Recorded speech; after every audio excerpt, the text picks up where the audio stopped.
Hi, Bruce here from Panasonic, and in this video I'm going to show you how to install a front load washing machine from scratch. Now there are a few things that you will need before you start. One, a pair of scissors to help you unbox the machine, a Phillips and potentially a flathead screwdriver. It's ideal that you also have towels if you are replacing an old washing machine, as it can leak water when you remove the hoses from the taps.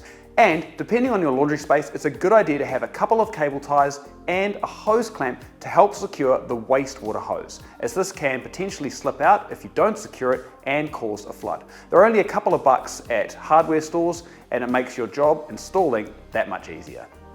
Now, because these machines are pretty heavy, it's highly recommended that you get a second person to help you with the installation, as they can be pretty heavy to lift into place. Oh, hi Tara. Hey Bruce. Thanks for helping. Now, every laundry space is different. Whatever your laundry space looks like, you should have at the bare minimum a flat, hard surface floor, so not on carpet, a power supply or plug, and of course a cold water tap. Most homes in New Zealand also have a hot water supply, so that if you want to swap between a top loader and a front loader, you can. Front load washing machines only use the cold water tap, as they provide their own heating. And if you're installing under a bench or in a closed space, you'll need at least 20 millimeters of clearance on each side, 30 millimeters of clearance above the machine, and at least 50 millimeters of room behind the machine, so not to put pressure on the water hoses.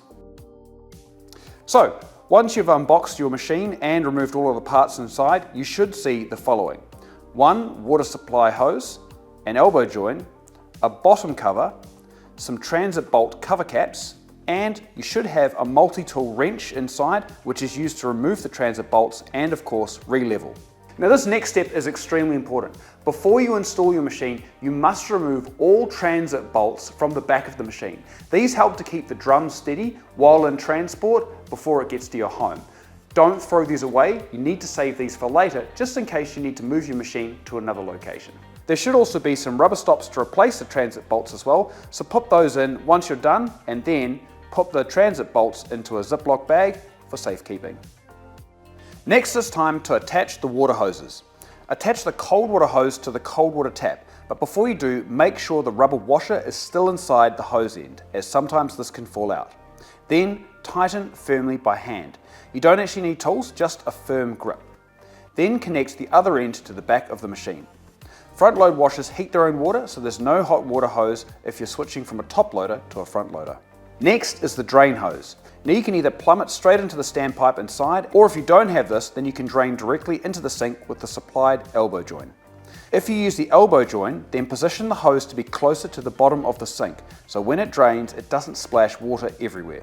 Now whatever you do, make sure the drain pipe is secure, as once the water starts pumping through it, it will just shoot up like a regular hose does. Don't feed the drain hose too deep into the pipe or the trap, as this can cause siphoning and during the rinse cycle then suck grey water back up into the machine. A good rule of thumb that I use is go about 10 centimeters in with your drain hose into your plumbing system, and then secure with a cable tie. Now we can push it into place and level it. Adjust the feet until the machine is stable.